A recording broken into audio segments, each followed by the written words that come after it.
pour le bal s'habille.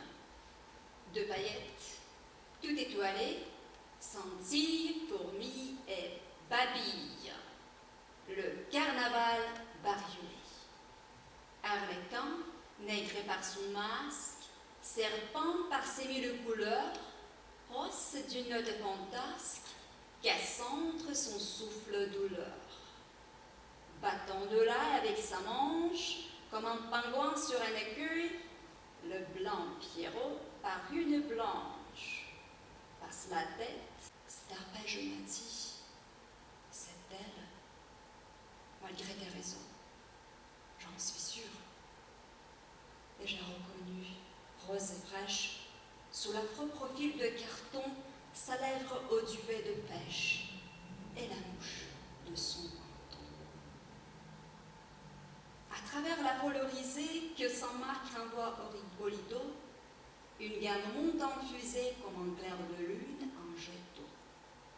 À l'air qui jase dans ton gouffre et secoue au vent ses grelots, un regret, ramier qu'on étouffe, par instant mêle ses sanglots. Au loin, dans la plume sonore, comme un rêve presque effacé, j'ai revu, pâle et triste encore, mon vieil amour de l'an passé. Mon âme implore ses souvenirs de l'avril où, guettant au bois, la violette à sa venue sous l'herbe nous mêlions nos doigts. Cette note de chanterelle, vibrant comme l'harmonica, c'est la voix enfantine et grêle, flèche d'argent qui me piqua. Le son en est si faux, si tendre, si moqueur, si doux, si cruel, si froid, si brûlant, qu'à l'entendre on ressent un plaisir mortel. Et que mon cœur, comme la voûte dont l'eau pleure dans un bassin, laisse tomber goutte par goutte ses larmes rouges dans mon sein. Je viens les mélancoliques, l'iothème du carnaval, où le rire aux larmes réplique que ton charme m'a fait de mal.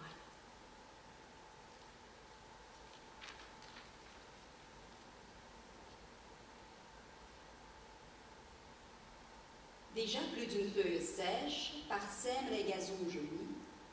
Soir et matin, la brise est fraîche. Hélas, les beaux jours sont finis. On va s'ouvrir les fleurs que garde le jardin pour dernier trésor.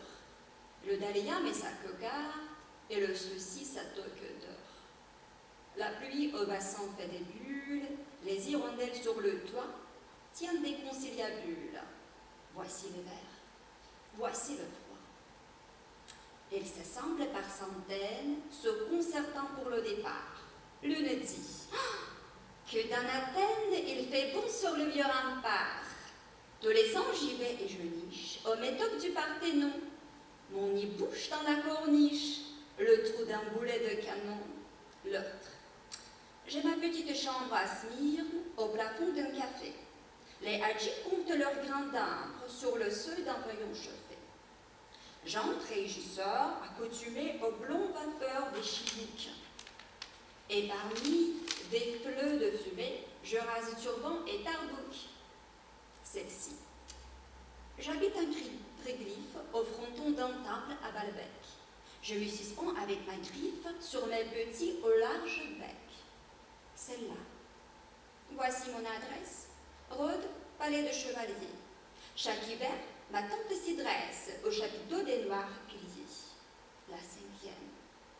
Je ferai halte, car l'âge m'alourdit un peu aux blanches terrasses de Malte, entre le bleu et le ciel bleu. La 6e. Connais à l'aise au Caire, en haut des minarets. J'empâte un ornement de glaise et mes quartiers d'hiver sont prêts. À la seconde cataracte, fait la dernière, je m'ennuie. J'en ai noté la place exacte dans le champ d'un roi de granit. Toutes. Demain, combien de lieux auront furé sous notre essaim? Plaine brune, pic blanc, mer bleue, trottant d'écume sur leur bassin. Avec cris et battements d'ail, sur la moulure aux bords étroits, ainsi chassent les hirondelles. voyant venir la rouille poids. Et je comprends tout ce qu'ils disent, car le poète est un oiseau. Mais captifs, ses élans se brisent contre un invisible réseau.